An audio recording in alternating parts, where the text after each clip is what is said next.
No one came to celebrate, they came to watch. The small white church was packed tight, every bench filled, people standing along the walls. All eyes were on the young woman at the front. Some waited for her to cry. Others waited for the man beside her to prove the rumors true.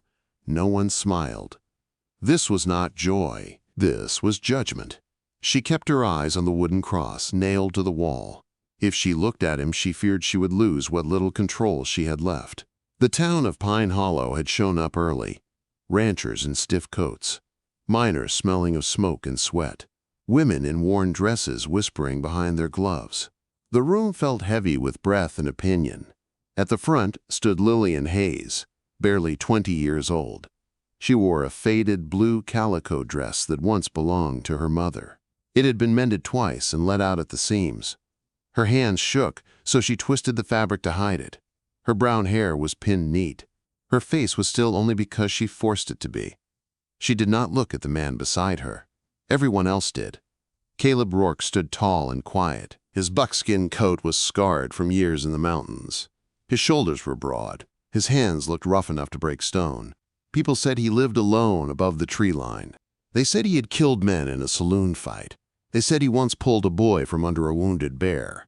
No one knew which stories were true. They all agreed he was dangerous. To Lillian, he was the man who paid her father's debt. The preacher cleared his throat. His hands shook as he opened his Bible. "Dearly beloved," he began, "we are gathered here today to join this man and this woman in holy matrimony." A soft ripple of whispers moved through the church. Lillian felt every eye on her back. Her father stood near the door, hat in his hands. He did not look at her. His shoulders were relaxed for the first time in months. The gambling notes were cleared. The land was safe. That was all that mattered to him. She had begged him to find another way. Sell cattle, borrow honest, work harder. He asked her only one thing.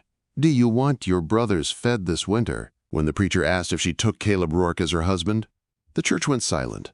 Lillian could hear her own heartbeat. For a moment, she thought of running. Down the aisle. Out the door.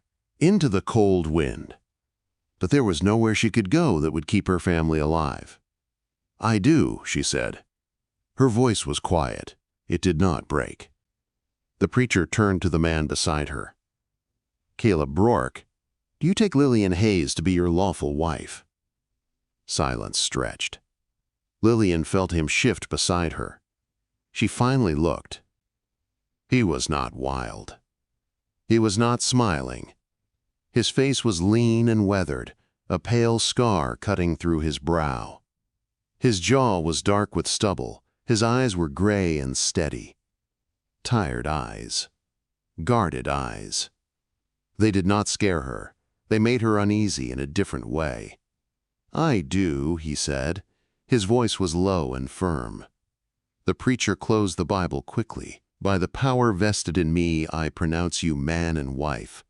You may kiss the bride." Lillian's breath caught. She had not thought past this moment. The room leaned in. Caleb stepped closer. She smelled leather and wood smoke. His hand lifted. She flinched before she could stop herself. He did not grab her. He bent his head and touched his lips lightly to her forehead. "Nothing more," the church gasped. "Let's get you out of here," he murmured. They walked down the aisle together. Her hand rested on his arm. It felt steady there. Outside, gray clouds hung low. Wind cut sharp. Caleb led her to a wagon hitched to a bay horse. Supplies were stacked careful. Another horse stood tied behind. Her father clapped Caleb on the shoulder. "Much obliged. You got yourself a good worker." Caleb turned slow.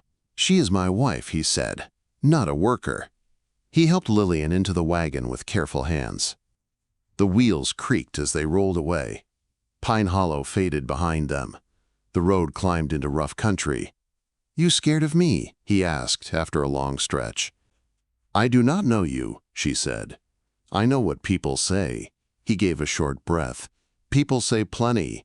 By dusk they reached a small cabin set against rock and trees. Smoke rose from the chimney. Inside was clean and simple. A fire burned steady. one bed against the wall. A cot rolled near the hearth. "You take the bed," he said. "I will use the cot." She nodded, unsure what to say. "There is something you need to know," he said. He unbuckled his gun belt and laid it on the table. "You were not bought. You were protected." He spoke a name she feared. Silas Crow. Her stomach turned. Crow owned land, debt, and men. His smile never reached his eyes. He had looked at her once like she was something already owned. "He wanted you," Caleb said. "Not just the land." "My father said it was business," she whispered. "Your father lied." She sat down hard. Caleb told her about his brother, about Crow's men, about a debt sold and paid, about a letter from the sheriff, about the only way to close the door on Crow for good. "I will not touch you unless you ask," he said. "You are safe here."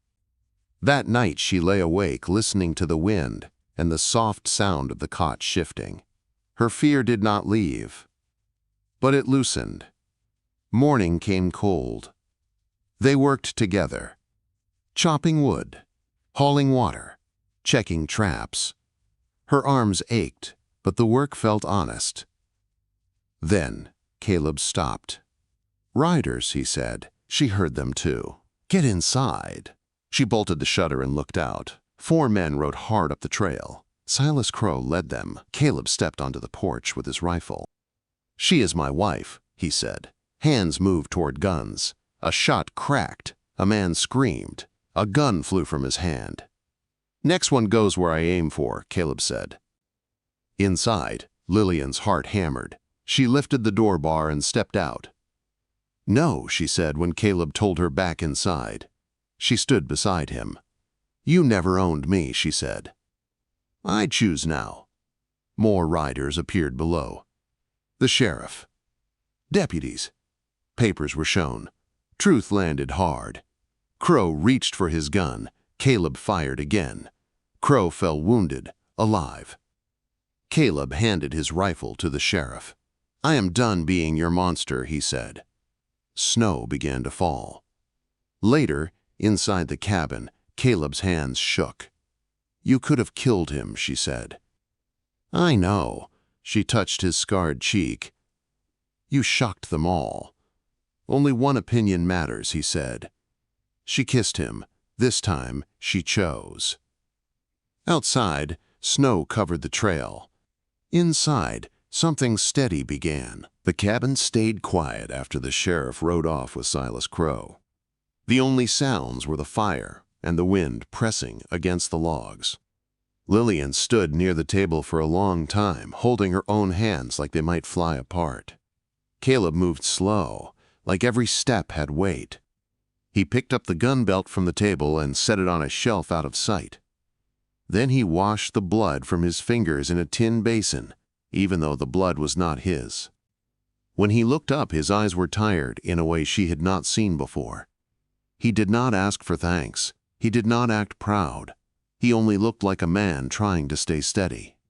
Sheriff Harlan Voss returned 2 days later with 1 deputy, not in a rush this time. Snow had fallen hard all night, and fresh drifts leaned against the porch. Lillian watched them from the doorway, her stomach tight again. The deputy kept his hands away from his gun. The sheriff's hat was dusted white. He spoke in a calm voice, like he was talking to skittish horses. He said Crow was locked in the county jail down in Pine Hollow, and a doctor had dug the bullet out of his shoulder. He said Crow was angry, loud, and promising trouble. Then the sheriff pulled papers from his coat and held them out like they were heavier than iron. He needed Caleb's mark on them, and he needed Lillian's statement in plain words. They sat at the rough table by the fire. The sheriff wrote slow so Lillian could follow the lines. Caleb answered short, clean, and exact. He said where Crow's men stood. He said he warned them. He said the first shot was to stop a draw, not to kill. Lillian told what she saw through the window and what she heard on the porch. Her voice shook once, but she forced it steady. The sheriff watched her face more than his paper, like he was trying to measure her truth. When she finished, he nodded once and looked down again. He told her the debt papers were void and the church marriage was legal and public. He said that mattered in this territory, even if Crow acted like it did not. Then he told Caleb something that made the room feel colder. Crow had friends in town, and money makes men brave in the wrong way. After the sheriff left, Caleb chopped wood until his shoulders were wet with sweat, even in the cold. Lillian tried to help, but he took the axe from her hands and set it aside. He told her to keep her hands warm and her fingers safe. She did not like being sent away, but she also saw the tightness in his jaw. He was not angry at her. He was holding something inside himself, like a rope pulled too hard. She carried water, swept the floor, and kept the stew pot going. She tried to keep busy because stillness made her think of Crow's pale eyes on the trail. When she stepped outside to shake a rug, she studied the trees and the ridgeline, listening for hooves that were not there. Each time the wind snapped a branch, her heart jumped. Caleb noticed without saying it, and he began checking the perimeter twice a day. On the fourth morning, a rider came up the trail with a white rag tied to a stick. It was not Crow. It was her younger brother, Evan, cheeks red from cold, eyes wide from fear and pride mixed together. Lillian ran to him before she could stop herself. She held his shoulders and searched his face for bruises. Evan told her the sheriff had sent word, and the town was already talking like it was a campfire tale. Some folks said Caleb was a hero. Others said he was still a beast, just a smart one. Evan said their father had been cursing in the yard, saying the deal had been his and no one had the right to change it. Then Evan's voice dropped lower, and he said something that made Lillian's stomach twist. Crow's men had been seen near the Hayes Ranch at night, riding slow, not doing anything yet, only letting folks know they were still around. Caleb listened from the porch while Lillian and Evan spoke. When Evan finished, Caleb came down the steps and handed the boy a mug of warm coffee. He asked Evan how many men had been seen and which direction they rode. Evan answered fast, glad to be useful. Lillian watched Caleb's face while he listened, and she saw something careful settle into place. Caleb was not excited for a fight. He looked like a man preparing for weather. He told Evan to eat, rest the horse, and ride back before dark. He also told him to carry a message to the sheriff, word for word, and not to change it. Lillian did not hear the full message, but she heard enough to know it was a warning and a request for law to stand firm. Evan nodded hard, then looked at Lillian with wet eyes he tried to hide. He told her their little brothers missed her. He told her he was sorry he could not stop it. She hugged him until his breath hitched. When Evan rode away, Lillian stood in the snow until her toes went numb. She watched the trail swallow him, then turned back to the cabin. Caleb was at the woodpile, stacking splits in straight lines. She walked to him and spoke before her courage ran out. She told him she needed to see her brothers soon. She told him she would not ask his permission, but she wanted his help. Caleb kept stacking wood as she spoke, not because he did not care, but because his hands needed something to do. When she finished, he set the last piece down and faced her. He said he would take her to the ranch as soon as the sheriff said it was safe. Then he added, in a lower voice, that safe might not come quick. Lillian told him she was tired of waiting for men to decide her life. Caleb's eyes held hers. He said he understood, and that was why he used the law instead of a grave. That night, the wind rose and shook the shutters. Lillian sat on the bed with a needle and thread, mending a tear in Caleb's coat sleeve. She did not know why she chose that job, only that the small work calmed her. Caleb sat by the fire with a book the sheriff had left behind, staring at the page like it might bite him. Lillian watched him fight the letters in silence for a while, then moved to the table and pointed to a simple word. He looked up like a boy caught in trouble. She told him it was only a word, not a weapon. He let out a short breath and tried again. For a few minutes the cabin felt almost normal. Then a sound carried through the storm. A faint knock at the door, and then another, too steady to be the wind.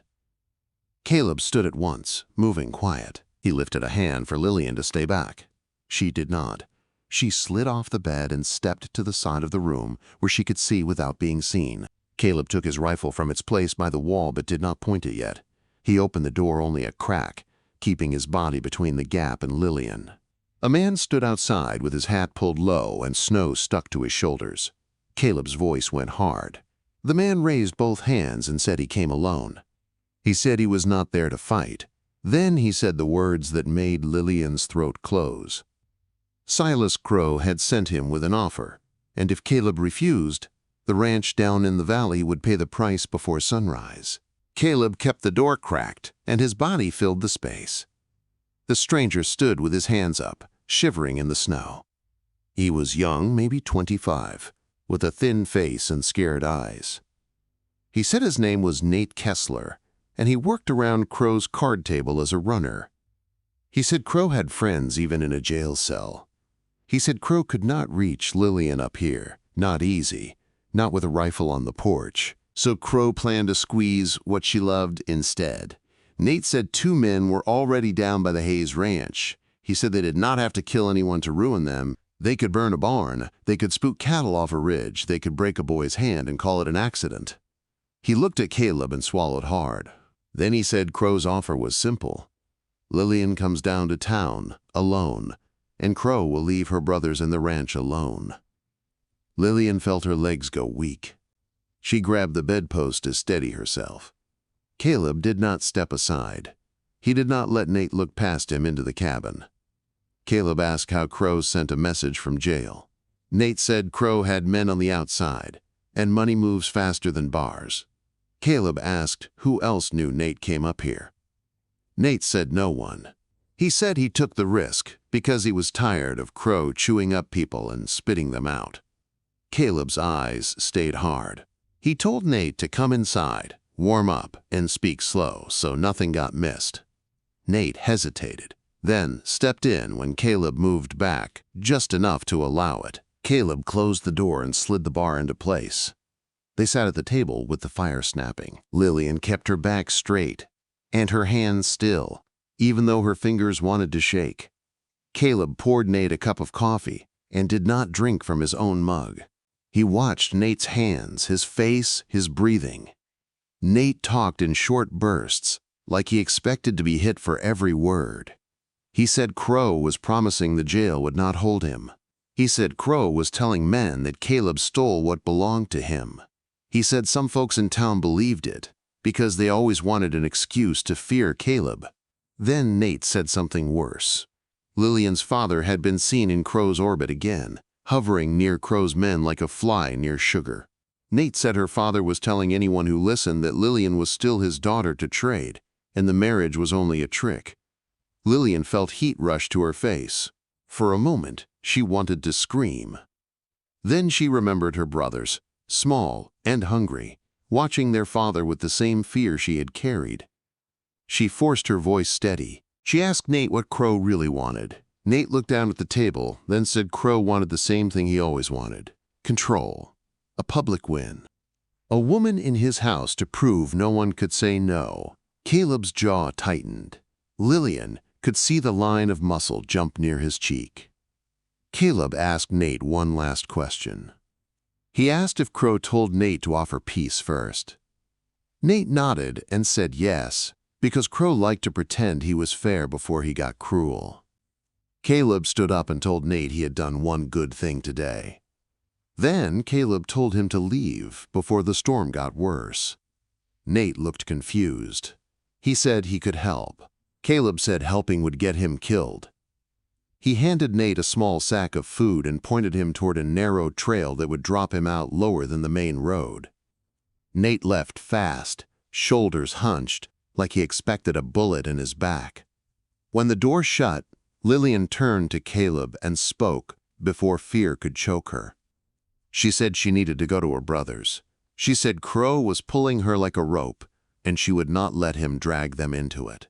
Caleb said no. The word came out sharp. Lillian lifted her chin and said she did not ask. Caleb stared at her for a long moment, then his voice lowered. He told her that going down alone was exactly what Crow wanted. He told her that Crow would not honor a promise made through threats.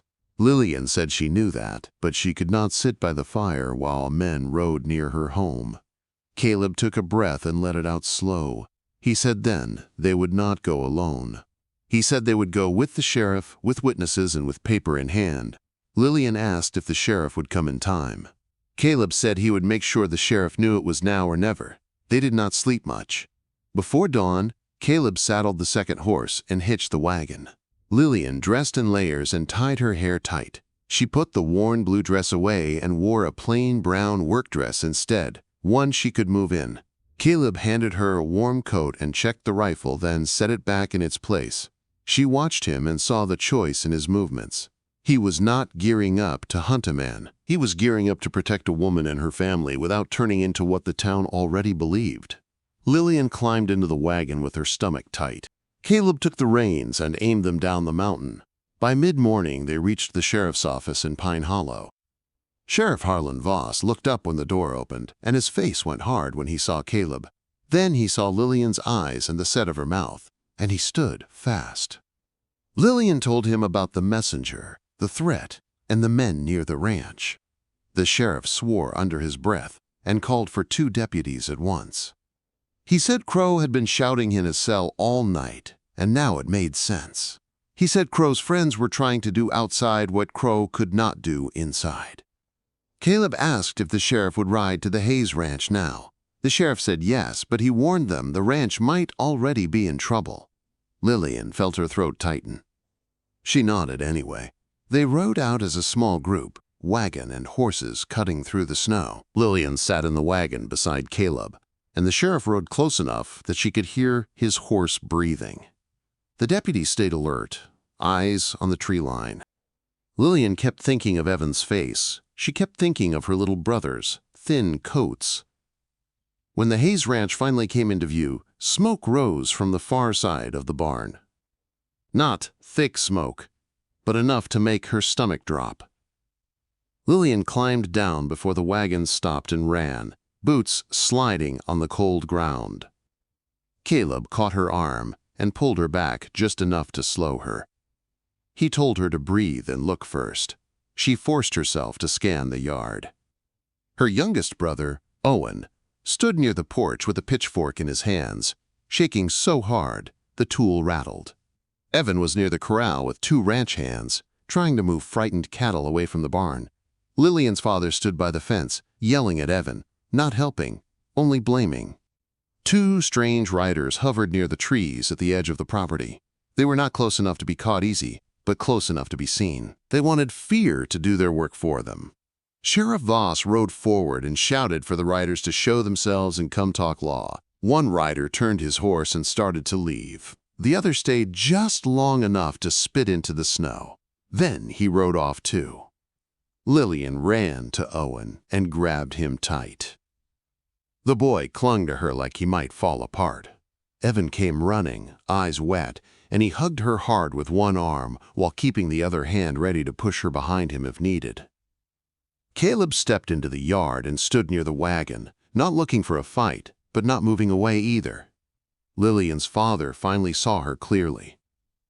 His face twisted, not with relief, but with anger. He marched toward her, eyes sharp and mean. He said she had no right to bring trouble to his land.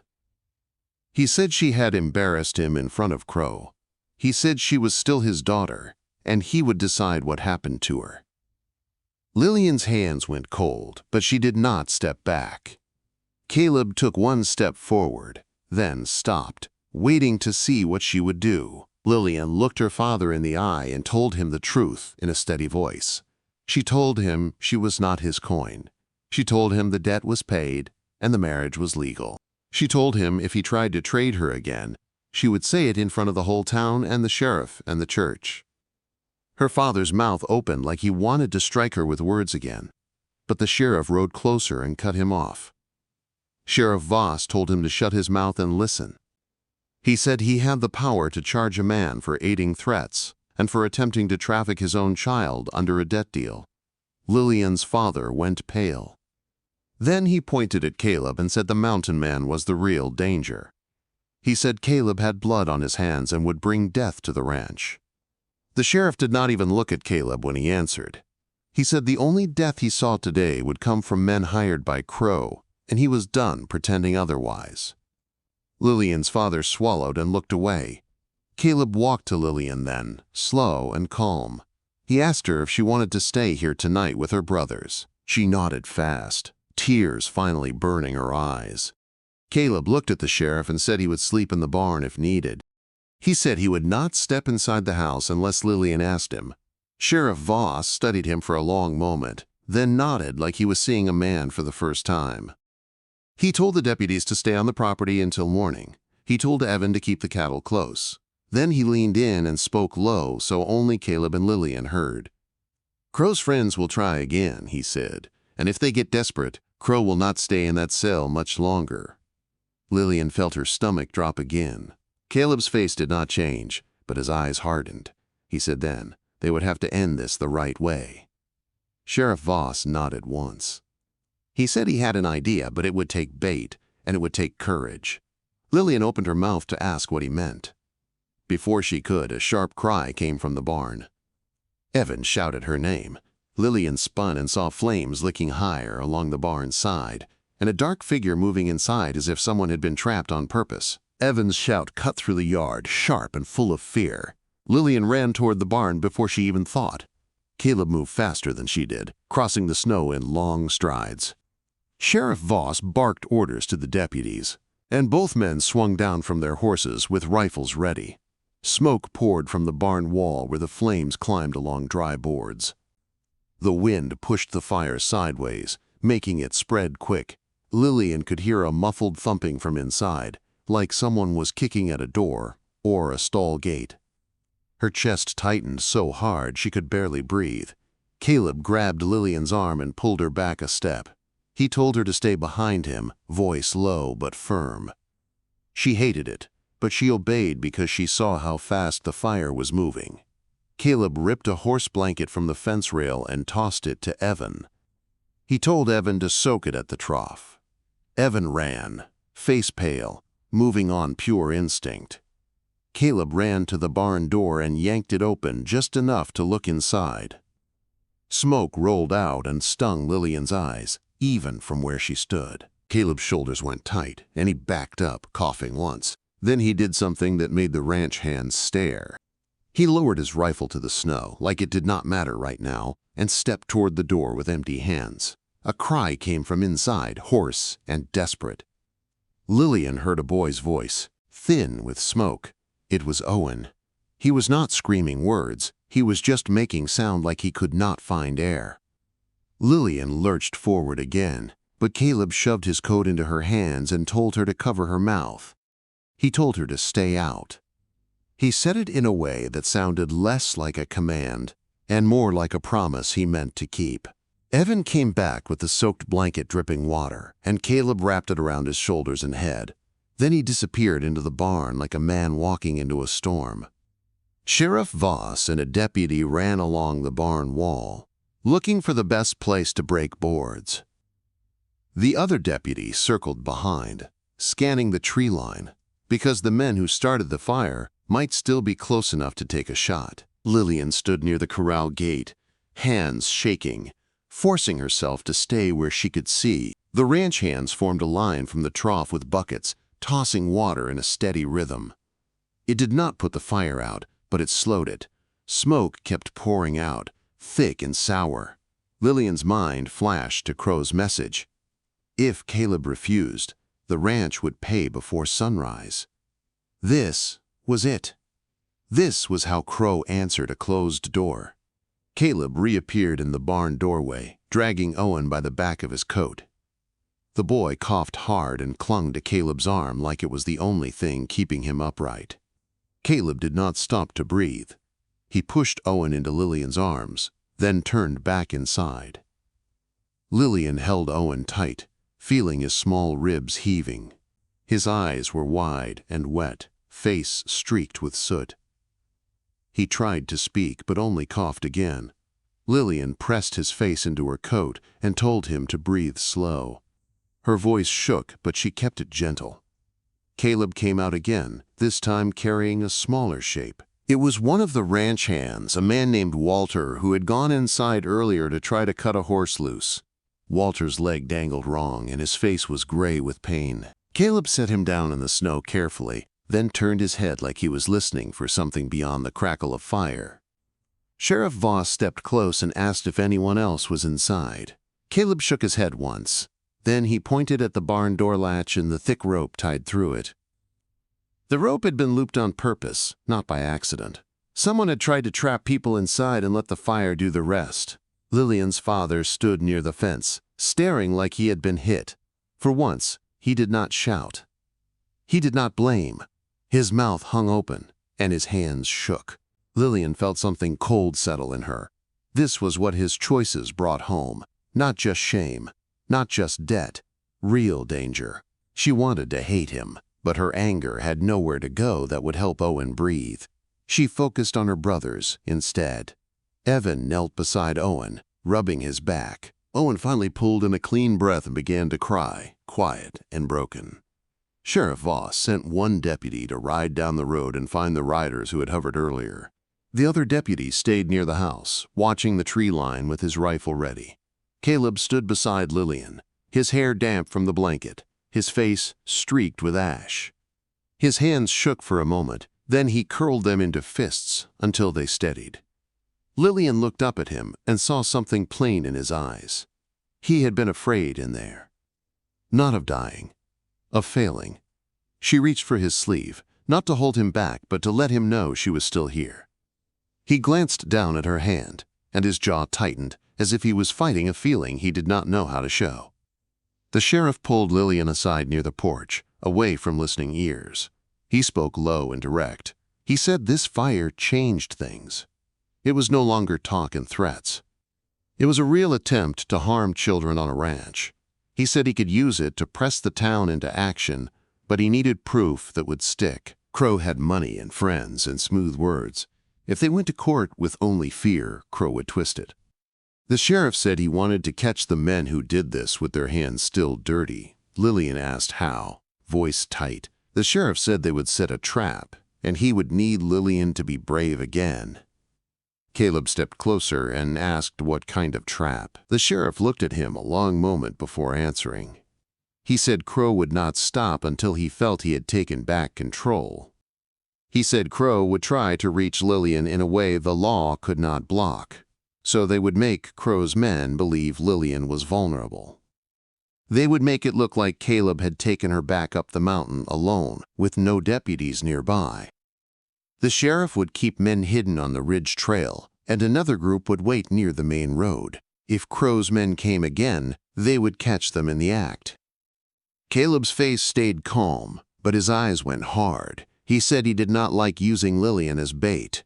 The sheriff said neither did he, but Crow was already using her family as bait. Lillian listened, then said she would do it, because she was tired of being hunted. They spent the rest of the day putting out the fire and saving what they could. The barn lost a full side wall and part of the roof, but the wind shifted enough to keep it from taking the whole structure. Walter's leg was bound tight, and he was carried into the house. Owen sat by the hearth wrapped in blankets, shaking whenever the door opened. Evan stayed close to him, eyes sharp on every shadow. Lillian walked through the rooms of her childhood and saw how thin everything had become. Fewer jars on shelves, less flour, more silence. She realized Caleb's cabin was poor, but it was steady. This house felt like it was always waiting for the next blow. At dusk, the sheriff returned to his horse and told the deputies to ready themselves.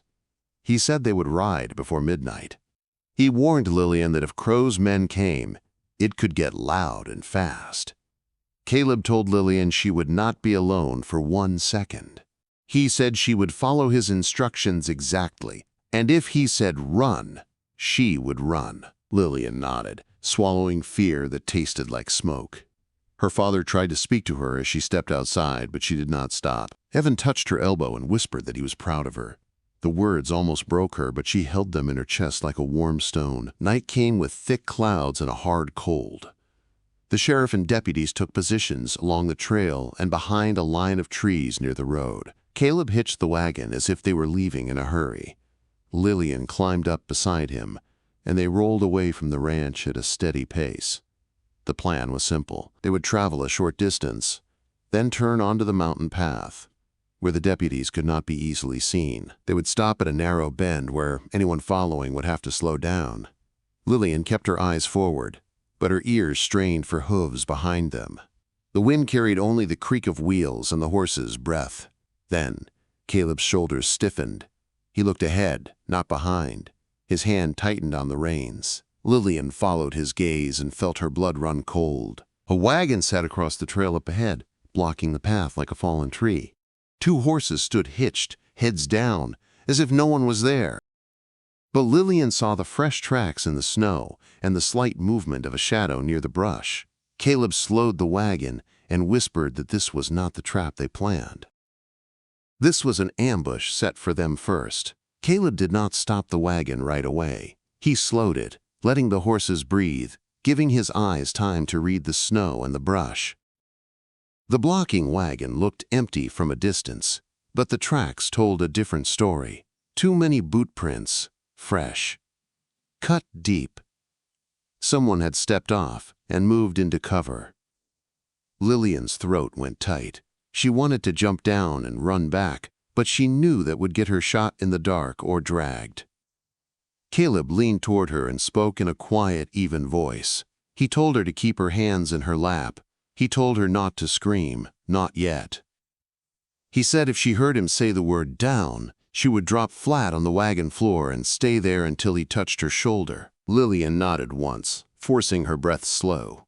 Caleb raised his voice so it would carry into the trees. He called out and asked if someone needed help.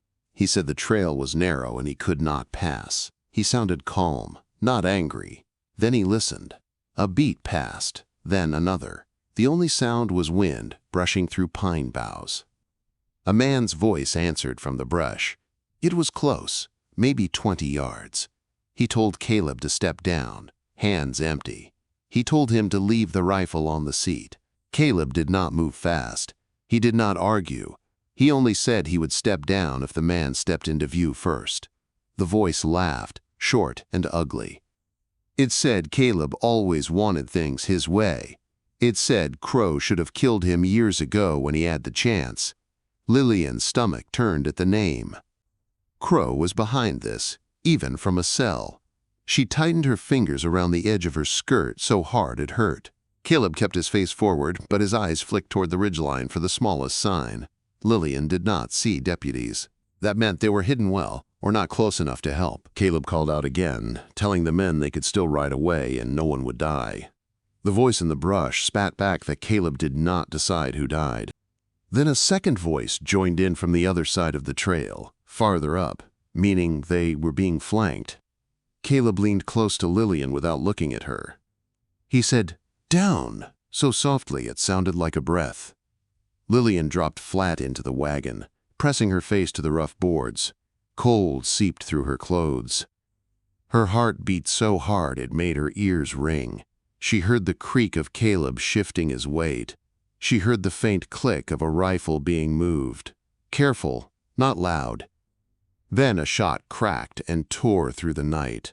The bullet punched into the wagon side above her head. Wood splintered and rained down. Lillian bit her lip to keep from crying out. Another shot came quick. Caleb answered with one shot of his own, not wild, not rushed. He aimed like he always did. A man yelped. The sound was sharp and scared. Then the horses jerked, spooked by the noise, and the wagon rocked. Caleb cursed under his breath and spoke to the animals in a low, steady tone, calming them even while bullets snapped through the air. Lillian heard hooves behind them. Fast. Then a loud shout. Sheriff Voss's voice. He called for the men to drop their weapons and show themselves. Deputies fired warning shots into the ground near the brush. For a moment, the night turned into chaos. Horses reared. Men shouted. Boots pounded through snow. A third gunshot rang out from the trees, and one deputy cursed in pain. Lillian kept her face down and tried to breathe. Caleb's hand touched her shoulder. It was firm and steady. He told her to stay down. Then he moved off the wagon and into the snow. Lillian lifted her head just enough to see shadows moving between trees. A man ran past the blocking wagon. trying to escape uphill. A deputy tackled him, both of them rolling in the snow. Another man tried to mount a horse, but Sheriff Voss yanked him down by the collar. The third man stayed hidden, firing from cover. Caleb moved toward the trees with the slow calm of a hunter. He did not rush. He watched. He listened for breath and movement. Then he fired once. The hidden shooter cried out and dropped his rifle. Caleb did not kill him. The shot took him in the shoulder, like the shot Crow took. Lillian saw the man fall backward into the snow, screaming and clutching himself. Within minutes it was over. The brush went quiet except for groans and heavy breathing. Sheriff Voss shouted for lanterns. A deputy brought one forward, light bouncing over faces and snow. 3 men were caught. 1 lay wounded. One deputy held his arm and swore through his teeth, blood dark on his sleeve. Lillian pushed herself upright in the wagon, shaking so hard her teeth clicked. Caleb came back to her and looked her over fast. He asked if she was hit. She shook her head. He exhaled like he had been holding breath for a year. Sheriff Voss walked up, face grim. He said this was good. This was proof. He said these men were known Crow riders, paid hands from Crow's spread. He said the blocking wagon had been stolen from a farmer down the valley. He said there would be witnesses now, not just Lillian and Caleb. Deputies saw it. They heard the talk about Crow. They would put it in writing. Then the sheriff said the hard part. Crow would still not stop unless he was cut off completely, and the town would still fear him unless they saw him fall in public. Caleb asked what that meant. The sheriff said it meant they would go back to town at first light with the captured men, and Crow would be brought from his cell to face charges in front of everyone. The sheriff said Crow's power came from people thinking he could not be touched. That needed to break. Caleb's jaw tightened. He said Crow would fight it. The sheriff nodded and said he expected Crow to try something desperate. He expected Crow's friends to show up. He expected guns and belts and trouble on faces. He also said something that made Lillian feel dizzy. He said the judge was riding in from the next county because the sheriff sent a rider the moment the barn fire started. The sheriff said this would not be a quiet hearing in a back room. This would be out in front of the courthouse, with the whole town watching. They returned to the Hayes Ranch before dawn, moving careful, watching the road. Evan ran out when he heard the wagon. Relief hit his face when he saw Lillian alive. Then he saw the captured men tied and bruised, and his eyes widened. The sheriff told Evan they had them. He told Evan to keep the doors bolted and the rifles close until the sun came up. Lillian went inside to check Owen. The boy slept curled by the hearth. His face was still smudged with soot. Lillian knelt beside him and brushed hair off his forehead. Her hands trembled again. But she was not trembling only from fear now. Anger sat under it, heavy and clear. When the sun finally rose, pale and cold, the sheriff gathered everyone. He said they were riding to Pine Hollow to end it. Lillian's father stepped forward then, eyes red, and asked if this meant the ranch was safe. The sheriff looked at him hard and said the ranch would be safe when Crow could no longer reach it. He told her father he would also answer questions about the agreement he made in the saloon. Her father's face tightened and he started to protest, but Lillian spoke first. She told him to stop. She told him his choices almost burned his own son alive. She told him if he lied again, she would speak louder. Her father stared at her like he did not recognize her. Maybe he did not. Lillian felt strangely calm. She had been quiet too long. They rode into Pine Hollow with the prisoners in front and the sheriff at the center. Townsfolk poured out of shops and homes when they saw the line of horses. Whispers spread faster than the wind. Lillian sat in the wagon beside Caleb, hands folded tight. She could feel eyes on her as if she was still standing in the church. Only now she was not looking at a cross. She was looking straight ahead. Caleb's presence beside her felt solid. He did not touch her, but he stayed close enough that she knew he would. At the courthouse, the sheriff ordered Crow brought out. The doors of the jail opened, and Silas Crow stepped into the daylight with his shoulder bandaged under his coat. He walked with a stiff pride, chin up, like he was still the one in control. His pale eyes found Lillian at once. He smiled like he had all the time in the world. Then he saw Caleb beside her and the smile thinned. Sheriff Voss read the charges out loud. Arson attempt, assault on deputies, threats, coercion, conspiracy. The captured men stood in a line, heads down. A few tried to look tough, but the bruises and rope said otherwise. Crow laughed once and said the sheriff was making a show for bored people. Then the judge arrived, stepping down from his horse, face stern and tired. The judge listened to the sheriff's statements and read the papers. He asked Lillian to speak. The crowd went quiet. Lillian stepped forward. Her legs were shaky, but she did not stop. She told what Crow did at the ranch. She told what he tried to do with her father's debt. She told what his men did at the barn. She told what they said on the trail. She did not add fancy words. She only told the truth in a clear voice. When she finished, she looked at Crow and said one last line that came from a place deeper than fear. She said he would not decide her life anymore. Crow's smile finally slipped. For the first time, Lillian saw real anger in his face. He started to speak, but the judge raised a hand and told him to stay quiet. Then the judge looked at the sheriff and asked if there was proof tying Crow directly to the men. Sheriff Voss nodded and held up a small leather notebook found on one of the riders. A payment ledger.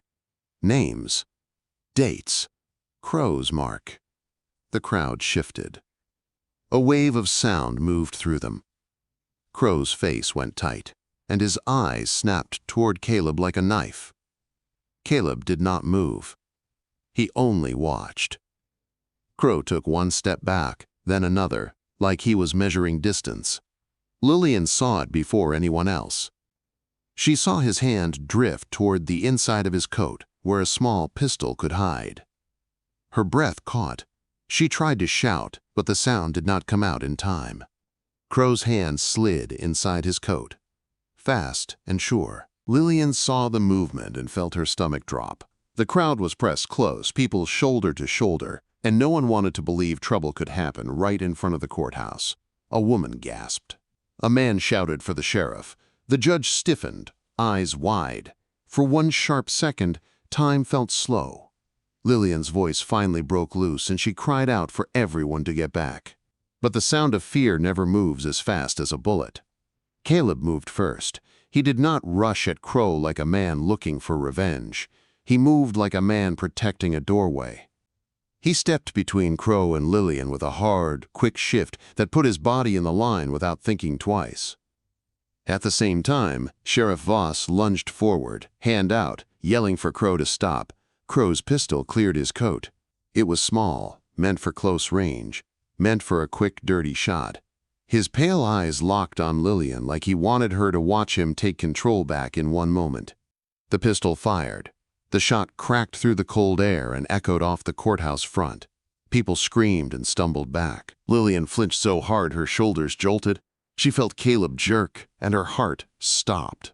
Then she realized the bullet had not struck flesh. It struck wood. Caleb had slammed his hand into Crow's wrist at the exact moment the pistol went off, twisting the aim just enough. A splinter burst from the courthouse rail. Crow cursed and tried to pull free. Caleb did not hit him in anger. He grabbed the pistol hand again, locked the wrist, and drove Crow down to one knee in the snow with clean force. Crow tried to bite out a laugh through his teeth, but it came out messy. Sheriff Voss was on them in a breath, wrenching the pistol away and kicking it back toward a deputy. The deputy scooped it up, eyes hard, rifle now aimed at Crow's chest. Crow spit into the snow and tried to stand. Caleb held him down without crushing him. Lillian saw Caleb's jaw clenched tight, the muscles in his neck standing out. This was the moment the town expected Caleb to become the monster again. This was the moment Crow wanted too. If Caleb killed him in front of everyone, Crow would win even while dying. Crow would make Caleb carry it forever. Lillian felt it in her bones. Caleb's voice came low, meant only for Crow, but the crowd was so quiet that many heard it anyway. Caleb told Crow he would not do it. He told him he would not give him that final victory. Crow's eyes flicked, angry and confused, like he could not understand restraint. Sheriff Voss yanked Crow's arms behind his back and snapped irons on his wrists.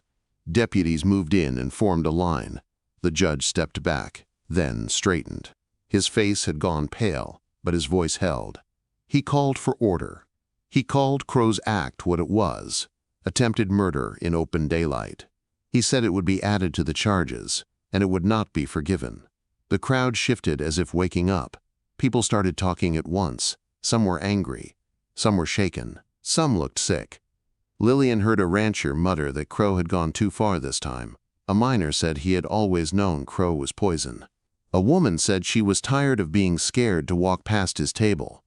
The sound grew into something bigger than whispers. It sounded like a town remembering it had a spine. Crow's face twisted when he heard it. He tried to turn his head toward Lillian again, but the sheriff shoved him forward. Crow called her a name under his breath that made her skin crawl. He promised her she would pay, even if he had to burn the whole valley to do it. Sheriff Voss told him to save his breath for the judge and the cell. Deputies dragged him toward the jail door. Then Lillian saw her father near the edge of the crowd. He stood half hidden behind two men, hat in his hands, eyes darting like a thief. When his gaze met Lillian's, he flinched. He looked smaller than she remembered. Not because he was weak in body, but because his choices were now standing in full daylight. The judge called him forward by name. Sheriff Voss spoke to the judge in a low voice and showed him the saloon agreement papers, the ones Lillian's father had tried to use like a chain. The judge's mouth tightened. He told Lillian's father that selling a daughter as part of a debt deal was not a harmless bargain. He told him it was a crime dressed up as tradition. He said the law would decide his punishment next, and the sheriff would keep him close until the hearing was done. Lillian's father started to protest. He said he was only trying to keep his land. He said he never meant harm.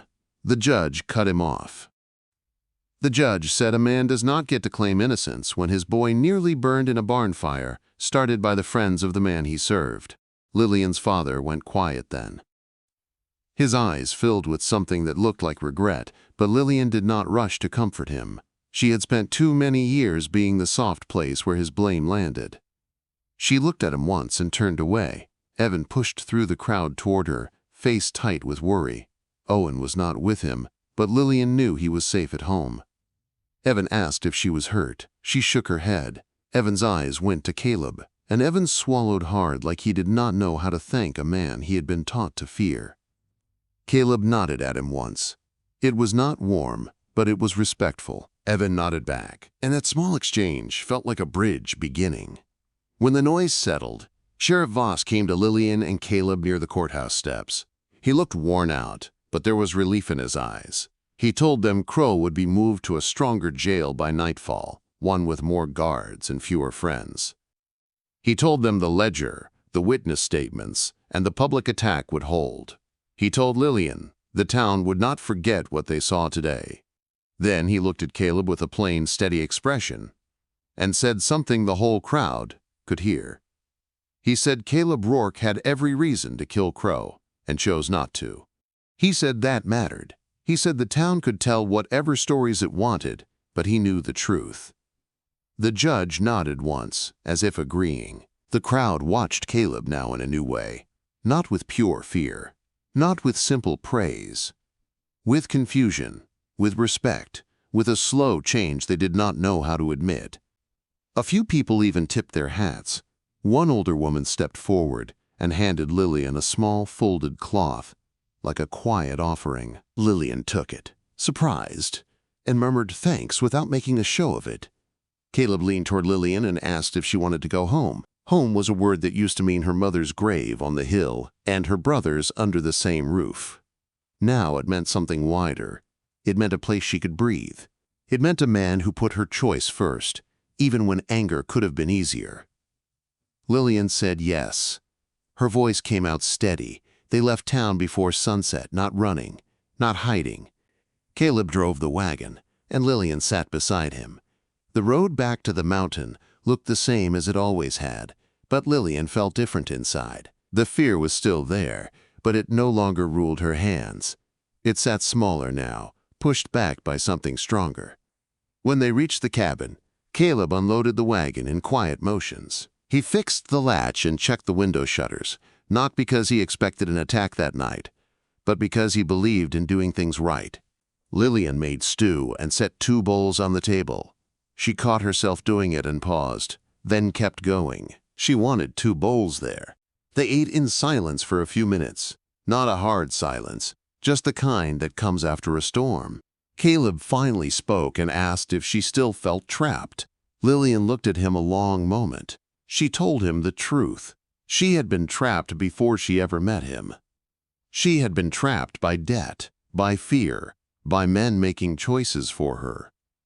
Caleb had not been her trap. Caleb had been the first door that opened. Caleb's eyes softened, and his voice got rough. He told her he did not know how to be a good husband. He told her he only knew how to keep a promise. Lillian reached across the table and took his hand. His fingers were rough, but his grip was careful.